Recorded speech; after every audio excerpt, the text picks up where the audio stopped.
this video I'm going to show you how to create a color range mask in the Lightroom app.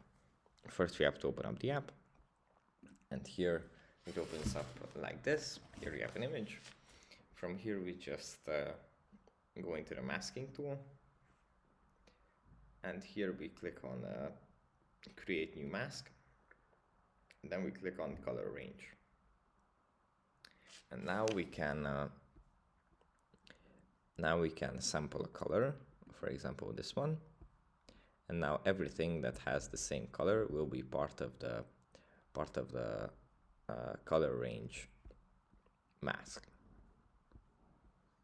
And here we can adjust the exposure of the colors, the contrast, the highlights for everything that has the same color. We can refine the range as well. So